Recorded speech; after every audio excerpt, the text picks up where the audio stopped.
사랑하는 여러분,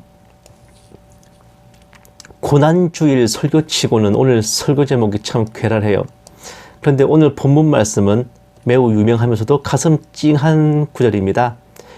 예수님께서 초림하시기 수백 년 전에 이사야 선지자가 주님에 대해 예언하는 내용인데 어쩜 이리도 눈앞에서 본 듯이 묘사했는지 그 은사의 깊이를 헤아릴 수가 없습니다. 오늘 본문 말씀은 제게 조금 더 특별하면서도 좀 실무적인 의미를 가진 구절인데, 제가 일상을 살아가다가 제 마음이 탁해지고 행실이 발랄해져 가지고 왠지 그리스도인 같지 않은 모습으로 변해갈 때 제 안에 성령님께서 여전히 임재하여 계시는지 확인해보는 일종의 자가 진단 키트입니다. 저 말씀들을 읽었을 때 저 스스로 제어할 수 없는 깊은 울림이 제 심장을 울리고 마음을 아리게 해요. 그때 비로소 제 안에 계신 성령님께서 공명하고 계심을 느끼고 확신할 수 있었습니다. 그러면서 다시 회복되고 돌아오는 거죠. 주님의 찔리심과 상하심이 나로 인한 고난이며 나를 위한 고난임을 마음과 영혼으로 믿고 받아들이는 것이야말로 성령님의 감화, 감동, 내주 인도하심을 받는 성도의 확실한 인증샷이라 하겠습니다. 믿지 않는 세상 사람들은 이런 우리를 보며 저것들이 미쳤냐고 하겠지만 말이에요. 유명한 해적 영화 시리즈인 캐리비안의 해적의 그 네 번째 편인 낯선 조류에 보면요, 젊음을 이제 되찾아주는 청춘의 샘이라는 마법적인 유적을 이제 찾아가지고 모험을 하는 내용인데, 주인공인 잭스페로 일행과 해적 두목 검은 수염 일행, 또 잭스페로의 라이벌인 바르보사 선장 일행, 그리고 스페인 함대가 저마다 청춘의 샘을 향해서 가요. 먼저 도착한 잭스페로, 검은 수염, 바르보사의 일행들이 마법의 이제 잔에다가 청춘의 샘물을 담고 인어의 눈물을 담아서 젊음을 되찾는 시술을 하려는 순간 스페인 해군들이 들이닥치는데, 다들 청춘의 샘을 통해 젊음과 생명을 되찾으려는 생각에 쩔어 있을 때 스페인 제독이 기가 막힌 한마디를 해요. 영생을 주시는 분은 오직 하나님이시고 이런 이교도의 무리 아니다 라고 말이죠. 그러면서 젊음을 되찾는데 혈안이 되어 있던 검은 수염에게 오직 믿음으로만 얻을 수 있는 생명을 이런 곳에서 찾고 있는 멍청한 인간이다 라고 질책을 합니다. 이후 스페인 해군은 청춘의 샘을 모조리 때려 부셔버렸고 스페인 제독은 성호를 끊고 유유히 퇴장합니다. 늘 쾌활하고 생기 넘치던 주인공 잭스페로가 유일하게 아무것도 못하고 벌벌 떨고만 있던 대목이 시리즈 전체를 통틀어서 이게 유일해요. 작중 세계관 기준으로는 가히 미친 듯한 모습의 스페인 해군이었는데, 마법과 주술 같은 그런 판타지가 당연하던 영화 속 세계관에서 유일하게 진리를 선포하며 따지고 보면 가장 정상이었던 캐릭터였습니다. 저도 그 영화를 보면서 당연한 듯이 주인공들의 행동에 끄떡끄떡 하다가 저 부분에서 순간 빠졌던 영혼이 돌아오는 걸 느꼈거든요. 아, 맞다, 그렇지 하면서요. 사랑하는 여러분, 정신병을 제외하고서 우리가 흔히 미쳤다고 표현하는 경우가 어떤 것들이 있어요. 그 시대의 상식, 시대 정신과 거꾸로 가는 걸 보면서 미쳤다고 하죠. 모두가 예스를 외칠 때 혼자 노를 외치고, 모두가 노를 외칠 때 혼자 예스를 외치는 사람을 보면서 저거 미쳤다고 하죠. 다수가 인식하는 상식과 상상을 초월하는 생각이나 행동을 선보인다면 미쳤다고 합니다. 혹은 무언가에 중독되어 앞뒤가 안 보이고 논리와 이치가 통하지 않는 상태가 되어도 미쳤다고 하는데, 도박 중독에 빠져 가산을 탕진하고, 마약 중독에 빠져서 정신을 망치고, 알코올 중독에 빠져서 몸을 망치고, 도파민 중독에 빠져서 일상생활이 망가지는 경우를 들 수 있어요. 이런 미친 사람, 중독된 사람들은 단순히 사고 회로가 다르고 마인드가 다른 걸 넘어가지고 실제로 뇌 구조 자체가 일반인들과 다르기에 저들 기준에서 상식과 정의는 그 시대의 기준과 상당히 다른 모습을 띠고 있습니다. 사랑하는 여러분, 주님의 초림 이후 초대교회 시절에도 그랬지만 복음이 전달되고 교회가 처음 뿌리 내리는 곳은 거의 무조건적으로 박해가 있었습니다. 기독교가 박해를 당하고 복음이 핍박을 당하고 성도들이 고난을 당하며 더러는 죽음으로 순교하고 더러는 산순교를 하는데 어째서 유독 우리네 그리스도인들이 이런 험한 꼴을 겪는가 하니 그곳 사람들 입장에서 그리스도인들은 미쳐도 보통 미친 인간들이 아니기 때문에 그래요. 일단 우리 하나님 아버지부터가 정말 객관적으로 따지면 제정신이 아니신 분이거든. 천지를 창조하시고 우주를 창조하시고 모든 만물과 생명을 창조하시고 다스리시고 주관하시는 분께서 거대한 우주에 벌레나 먼지만도 못한 인간을 구원하시겠다고 그분의 아들, 그것도 여러 아들 중에 하나가 아니라 유일한 아들, 독생자를 그 하찮은 인간의 모습으로 이 땅에 보내가지고 온갖 고난과 순환을 다 당하게 하시고 가장 잔혹한 방식으로 목숨마저 내놓게 만드셨죠. 평범한 인간의 눈으로 보면 이게 제정신으로 할 수 있는 행동입니까? 그런데 그런 살벌한 아버지만큼이나 이 아들도 보통 미친 양반이 아니에요. 하늘 보좌에서 만왕의 왕 만주의 주로 높임 받으시던 분이 뒤도 안 돌아보고 이 땅에 오셔가지고 마구간 구유통, 말밥통에서 태어나셨다고. 고관 대작 자제분도 아니라 목수아들로 태어나가지고 인생 대부분을 목공에 일을 하며 보내시다가 딱 3년을 활동하시고 역시나 눈도 깜짝 않고 모진 채찍질과 십자가 고난 이어서 죽으심까지 다 받아들이셨죠. 고통을 조금이라도 덜 받지 않으시려고 쓸개 탄 포도주도 몰약 탄 포도주도 드시지 않으셨어.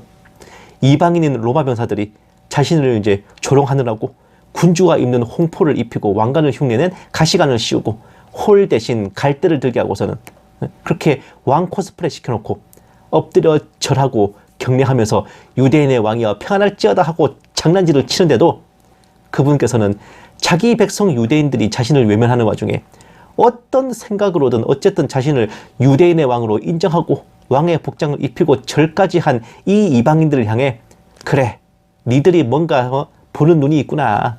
내 희생으로 저들도 구원하겠다. 이방인도 구원하겠다. 라는 결의를 다지셨어요. 십자가에 달리신 후 옆에 있던 로마 병사가 왕의 술관원이 되어 신 포도주를 올렸을 때 그것은 기꺼이 받으시고 다 이루었다 하며 숨을 거두셨으니 주님께서는 자기의 목숨을 던져 인간을 향해 미친 사랑의 노래를 부르셨어요. 당대 인류의 모든 상식과 상상을 뛰어넘는 광기였습니다. 인간이 신을 위해 목숨을 바치는 경우는 있어도 신이 인간을 위해 목숨을 바치는 경우는 오직 예수님뿐이었으니 미쳤다는 말로밖에는 설명이 안 되지 않습니까? 그런데 그 주님의 백성들인 그리스도인들도 제정신들이 아니기는 매한가지예요. 대체 2000년 전에 천만리 밖에 있는 예루살렘에서 십자가에 못 박혀 처형당한 목수 출신의 사형수가 나와 무슨 상관이며 그 사람이 채찍을 받든 십자가를 지든 나와 무슨 상관이며 뭘 근거로 그 사람의 죽음과 고난이 나를 위한 것이고 나로 인한 것이고 그 사람을 구주로 믿고 영접해야만 구원을 받고 죄사함을 받는다고 믿는단 말입니까? 상식으로나 논리적으로나 이치로 따지면 어림택도 없는 말도 안 되는 소리이고 여드레 찐 호박에 이빨도 안이 들어갈 소리입니다. 내가 태어나기 1000년도 더 전에 죽었던 사람이 나를 위해 죽은 것이고 나로 인해 죽은 것이라는 그런 쥐약 처먹고 물 안 마신 소리를. 그런데 저와 여러분은 그것을 믿고 가슴을 치며 주님께 감사와 찬양을 드리고 있지 않습니까?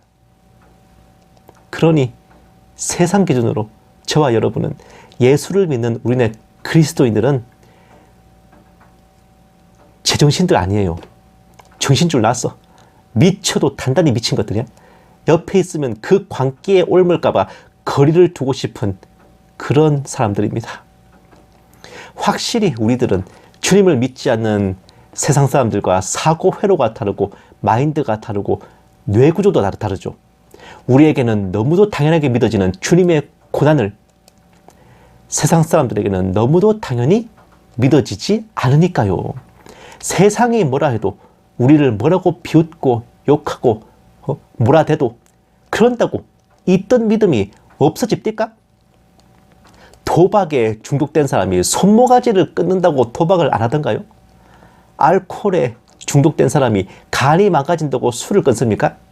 세상에 아무리 살기 힘들고 팍팍하고 생활이 막막해도 마약에 중독된 인간들은 팔에 주사기 꽂고 코로 가루를 들이마시면 금세 베시시 웃으면서 기쁨으로 굴러다니고 있어요.